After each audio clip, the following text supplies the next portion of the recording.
Hello, this is Coach Sam, the Alaskan Assassin Hoger, UFC veteran, and URC world champion. Today we're going to be covering technique number 4, which is also known as the rear hook in the real martial arts system. Now, the number 4 is one of the most common punches that you're going to run into whenever you're fighting. You're going to find that people throw it all the time. As a matter of fact, if anything, it's called the haymaker. It's the punch when somebody runs in, they load up their rear hand, and then they swing for their lives, and they try to go ahead and do some damage when they swing their hand at their opponent or person that they're fighting. Now, the reason people tend to throw this punch is because, number one, it's with their strong hand, the hand that they typically write with, throw a football, throw a baseball, do most things with. So when they throw this hand, typically they throw it with blind intent in the middle of the fight. And 9 times out of 10, what you're going to find is that whenever somebody throws this and you're out on the street having to defend yourself and somebody tries to hit you with this punch, really the only thing they want to do is they want to hit you once. They don't really want to go into a fight and go into deep water and have to carry that all the way out. However, this happens to be one of the most common punches that you will see in fighting.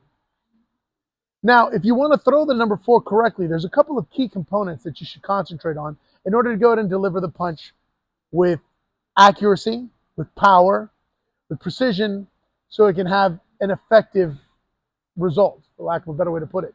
So I'm going to run you through a couple of these key things. Number 1, like I've said before in the past, good stand-up starts at the feet. So right here, we're going to take a stance. We're going to go to stagger our stance. I'm going to bring my elbows in. I'm going to bring my hands up and keep my chin down. I'm going to go ahead and stay right here on the 45 so I can keep an eye on you. Now, when we're right here, what we're going to be doing with the number 4 is we want to go ahead and start from the ground. I'm going to pull my toenails back to my shin bone, just like this, when my toes come off the ground, creating that surface where the ball of my foot can go ahead and move easily against the ground, versus if my toes are down, that'll simply turn my ankle and inhibit the motion that I need in order to go ahead and generate the force to get the power behind the punch that I'm looking to throw. Remember, the formula for force, I always emphasize this so you guys can keep this in mind, is mass times acceleration. Again, if I throw with my arm, I have a limited amount of mass. So it's going to be hard to have a lot of force whenever I'm trying to hit the target. Now, if I go ahead and turn my body, I can increase that mass significantly. Now, if I pull my toenails back and I roll up onto the ball of my foot as I'm throwing that punch,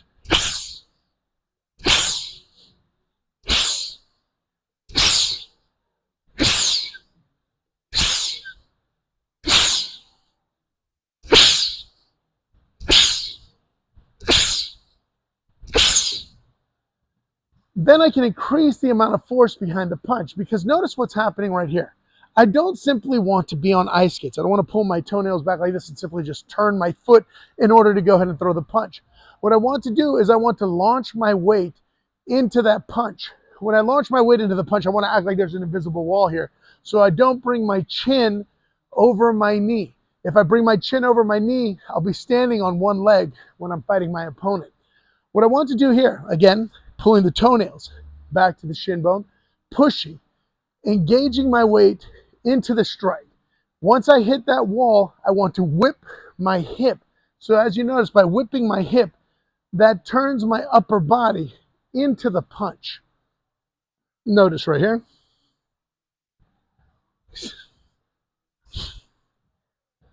When I whip my hip, when my heel comes up, I want my elbow to also come up. Hence, notice how as my heel is coming up, my elbow is coming up. And now one of the things I need to make sure that I do, I want to keep it flat typically. Whether I'm throwing an Irish, a Mexican, or a Russian hook, from what I have learned, you want to keep this area flat. I don't want to have it up like this so when I hit it, my shoulder goes here. I don't want to have it down like this so all the impact goes out. I want the impact of the punch to go straight into the target that I am trying to hit. So notice, I'm standing right here. Hands up, chin down. Push off that back foot. Notice, even though I'm pushing off the back foot again, I don't want to lean over that front foot. So right here, push, rotate, bring the punch out to go ahead and hit my opponent. When I punch, I don't just punch at them. I've seen a lot of people who throw hooks like this.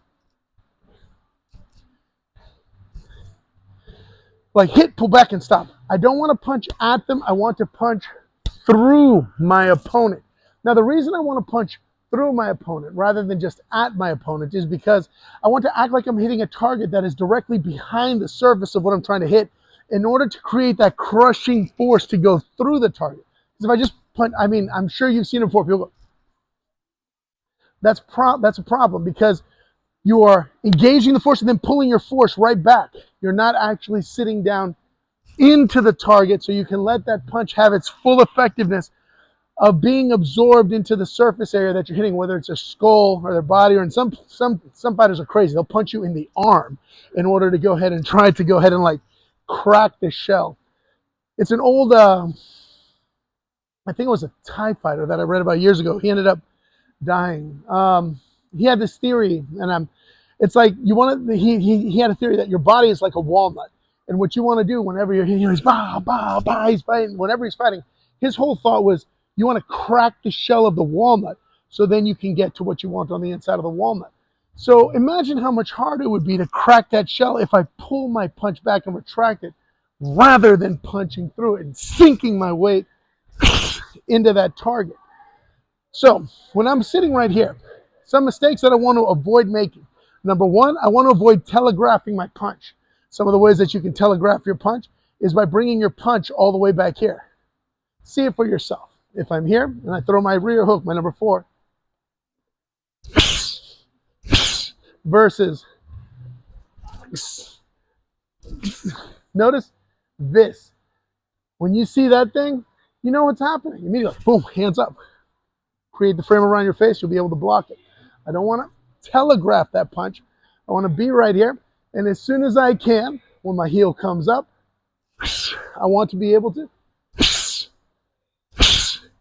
drive my weight into the target, punch through the target.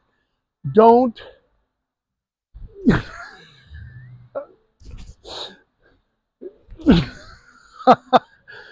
don't do that. Don't do that. That's no good. It's horrible. Oh my gosh. So when I'm here, notice, push, slight push. You don't have to push to the point where you step. Slight push. Feel that wave going through your body when you punch. Now, there's a lot of arguments about this. They're like, okay, so that's how you throw the punch. That's how you, let it go without trying to retract it. That's a mistake. Here's some of the mistakes you avoid. But one of the things that people ask all the time is like, where am I punching? Now the hook, the beauty of the hook is, like I said, some people punch people in the arm to weaken their body, so then they expose themselves. But typically when you're throwing a number 4 or a hook to the head, I always recommend not aiming for the chin, because so many people spend their time trying to just aim at the chin, trying to just hit people in the chin.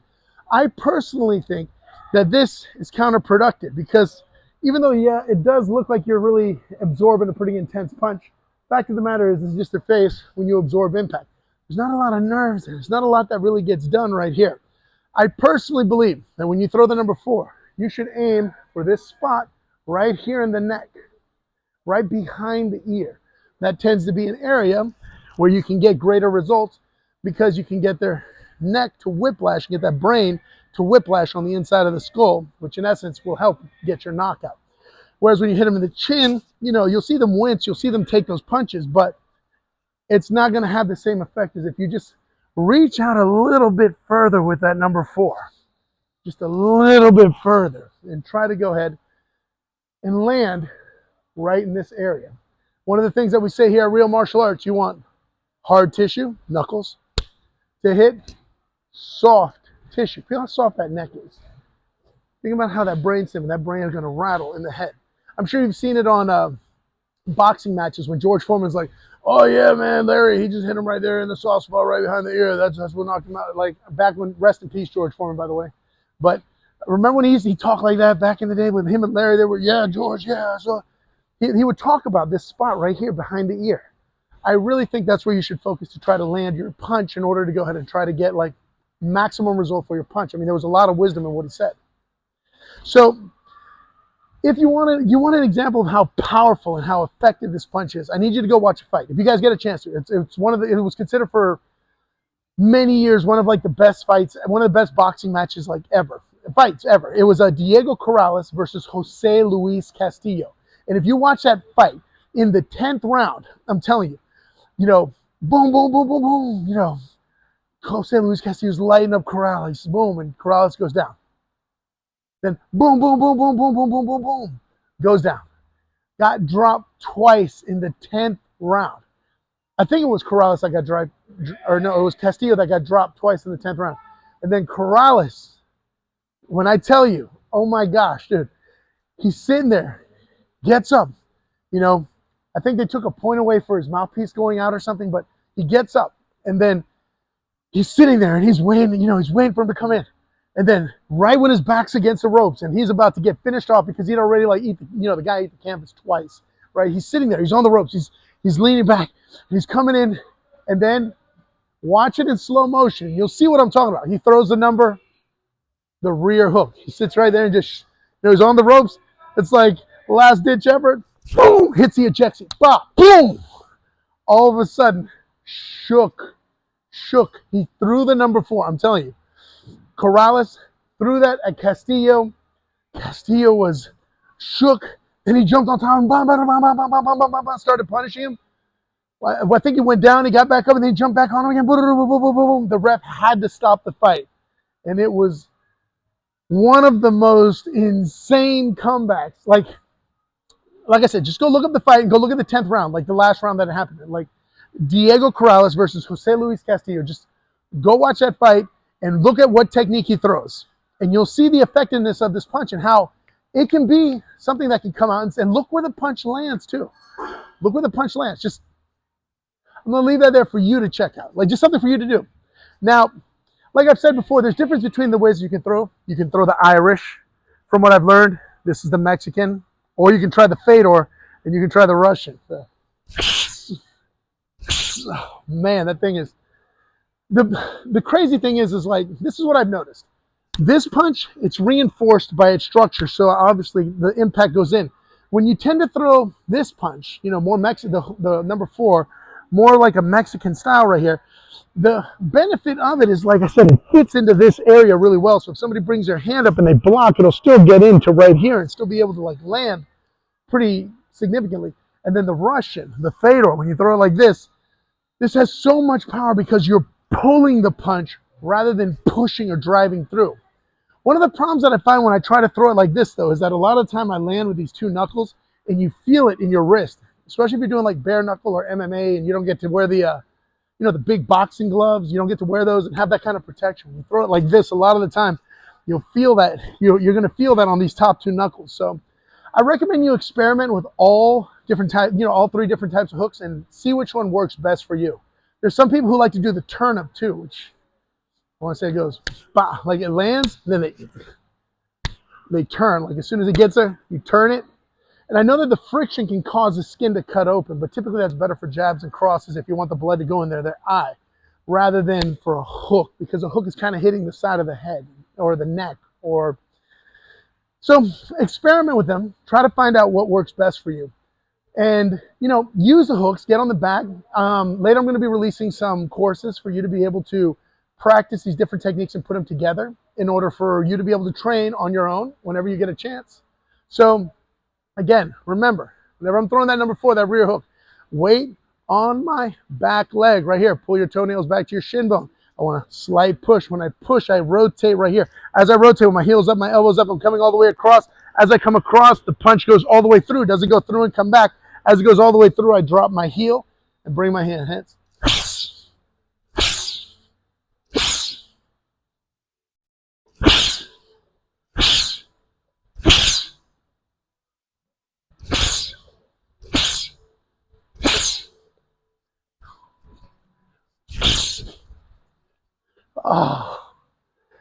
Oh man. Well, this is Coach Hoger. I'm here at Real Martial Arts. If you want to come train with me, I'm at Total Performance Fitness in Stafford, 711 Avenue E. We have classes at 6 p.m.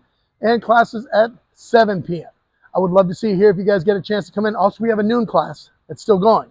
So if you can make it here, I would love to have you here. Come train with us over here at Real Martial Arts. Us.